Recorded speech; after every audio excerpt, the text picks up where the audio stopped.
कि अनमित्ता भागवती भक्ति सिद्धेर गरीयसी जरयत्यासु यहाँ कोशम निगीर्ण मन लो यथा।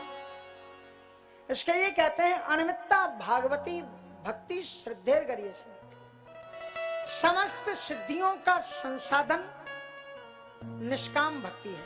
अनिमित्ता, निमित्त मान करके उपासना मत करो, नहीं तो लोग ऐसी उपासना करते हैं कि भैंस खो गई, भैंस खो गई। सो हनुमान जी बब्बा के पास में आए, बोले हनुमान बब्बा हमारी भैंस खो गई, हमारी भैंस मिल जाए तो 20 लड्डू का 20 रुपए के लड्डू का भोग लगाएंगे। अब हनुमान जी ऐसे सोच लेते जैसे भूखे बैठे बेचारे। अब आपके 20 रुपए के लड्डू खाने के लिए टार्च लेकर के अंधेरे में वो भैंस खोजे आपकी, और फिर उसकी रस्सी आपको पकड़ाए, तब आप भोग लगाओगे। नहीं तो आपने पहले ही कह दिया कि महाराज 20 रुपए के लड्डू का भोग लगाएंगे। ऐसी धौंस जमाते हैं वैष्णो देवी जी पर कि हम आपका दर्शन करने आएंगे, एक बच्चा हो जाए। मानी जैसे कि देवी जी को आपके दर्शन की लालसा बनी है कि आपको पहले एक बच्चा दें, और फिर कभी कभी तो लोग साधुओं से ऐसी चीज मांगते हैं जो साधुओं के पास नहीं है। कहते महाराज शादी करा दो। अब बताओ साधुओं की शादी हुई नहीं, अब उनसे कहते हमारी शादी करा दो। कहते महाराज हमारे पास बच्चा कोई नहीं है। साधुओं को खुद बच्चा नहीं, तुम्हें क्या बच्चा देंगे। साधुओं से अगर कोई चीज मांगनी हो तो केवल भक्ति मांगना। अब साधु कोई तुम्हारी फैक्ट्री थोड़ी चलाएंगे। अब कहो तुम्हारी फैक्ट्री नहीं चलती। इसलिए साधुओं के पास में 5 चीजें होती हैं, मति, कीरति, गति, भूति और भलाई। इसके अलावा जो भी चीज मांगनी है, भगवान की भक्ति कैसे, अनिमित्ता भागवती। अनिमित्ता मानी निमित्त, ऐसी जैसे प्रहलाद ने कहा आम तो भक्त्या तुम च सौम्य न पासया, निष्काम भक्तों में आपका, और आप मेरे ऐसे स्वामी हैं जो सेवा भी नहीं चाहते। इसलिए अनिमित्ता भागवती भक्ति सिद्धिर गरीयसी, भक्ति की सिद्धि अनिमित्ता भक्ति से होती है। और ऐसी भक्ति जब आपके जीवन में आ जाएगी निष्काम,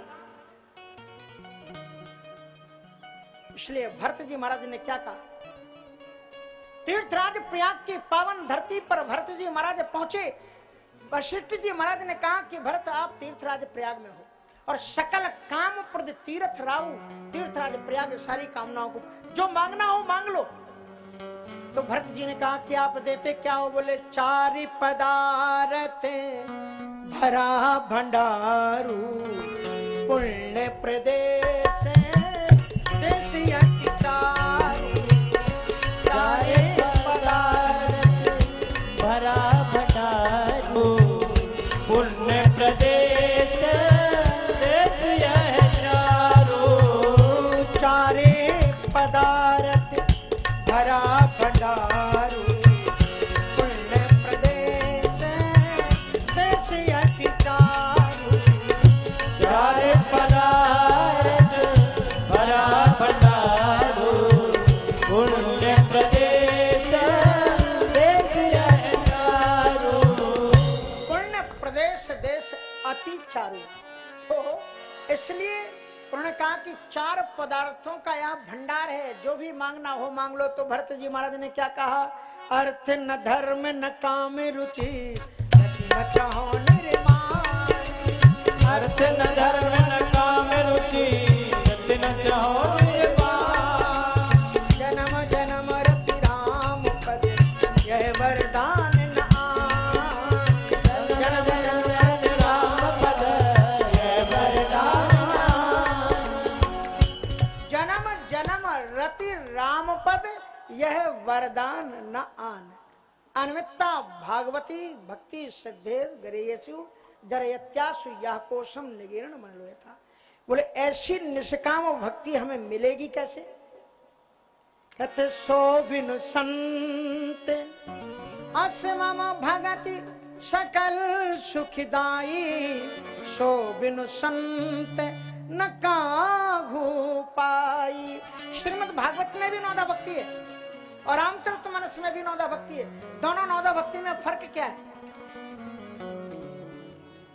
क्या गोस्वामी तुलसीदास जी को मालूम नहीं था इसलिए पहले लग गया प्रथम भगत संतन कर संग?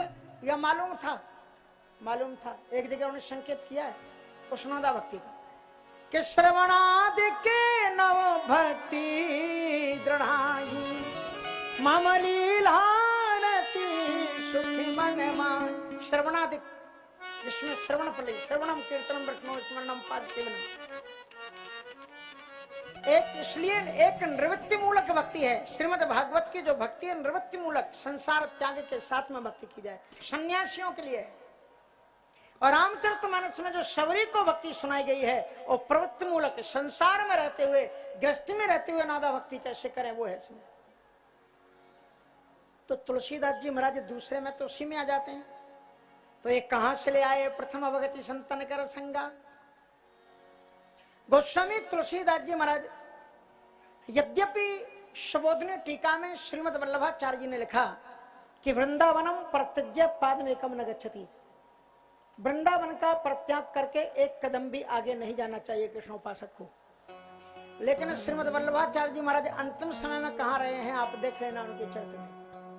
अंतिम समय में श्री वल्लभाचार्य जी महाराज काशी की पावन धरती पर आकर के रहे हैं।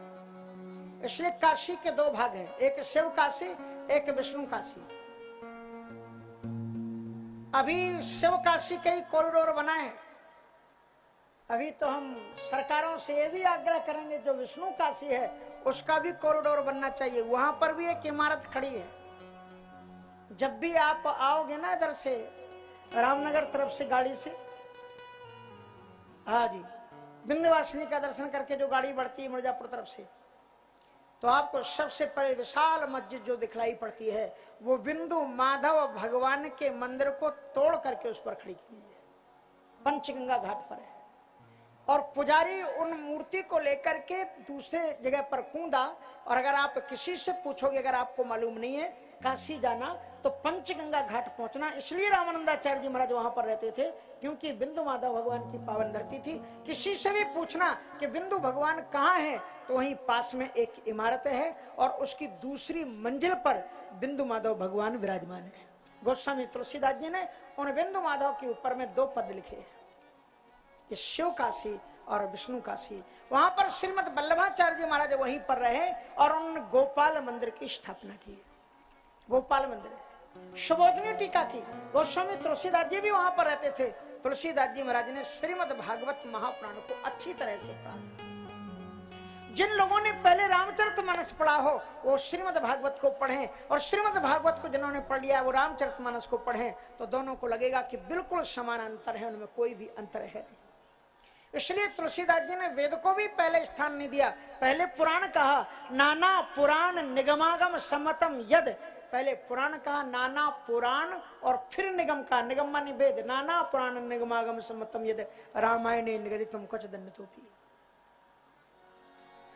तो इसलिए ये जो काशी है वहां पर श्री अंत समय में रहे हैं श्रीमद् वल्लभाचार्य जी महाराज।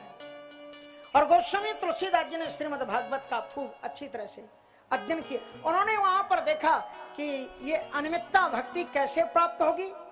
तो इसके लिए श्री कपिल देव जी महाराज कहते हैं, शतम प्रसंगान मम वीर्य सम प्रसंगा मम वीर्य संपदो भवन्ति हृदि कर्ण रसायना भवन्ति रसायना कथा तज्जोषणादा सब वर्ग वर्तमनि तज्जोषणादा सब वर्ग वर्तमनि श्रद्धारतिर्भक्ति रणोत्तमानि श्रद्धारतिर्भक्ति रणोक्रमेष्यति। अनिमित्ता भक्ति की प्राप्ति सत्संग में होगी। इसलिए शताम प्रसंगान मम वीर्य संपदो, इसके लिए सत्संग करो। संतों के बीच में क्या होता है, भवंती हृत कर्ण रसायना। कानों में रसायन का काम करने वाली, भौरोगों को नष्ट कर देने वाली कथा उनके यहाँ की। उससे क्या होता है? जरेत्यासु या कोशम, जो अपना शरीर होता है अन्नमय कोश और मनोमय कोश, ये दोनों ही कोशों को जला देता है सत्संग। जरेत्यासु या कोशम निगीर्ण मन लो था, और मन को निर्विच्छिन्न निर्विकार एकदम चमका देता है। और ऐसा मन, क्योंकि वही लोहा चुंबक की ओर आकृष्ट हो सकता है जिसमें काई ना हो।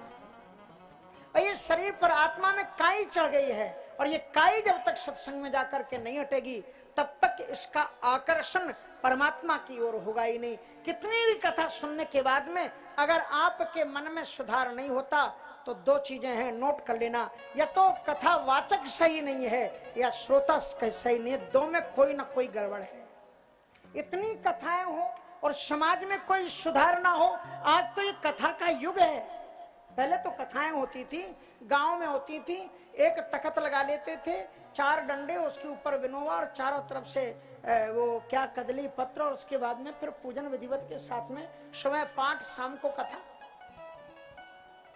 और उसके बाद में महाराज श्रोता 50, 100, 150 से ज्यादा नहीं होते थे। लेकिन आज तो लाखों लाखों में श्रोता, उसके बावजूद में वही फर्क क्यों नहीं है? या तो श्रोता में कोई गड़बड़ी है या वक्ता में कोई गड़बड़ी है। यदि खेत के अंदर में खेती पैदा नहीं होती, अनाज पैदा नहीं होती, या तो किसान में गड़बड़ी है या खेती ही उर्वरा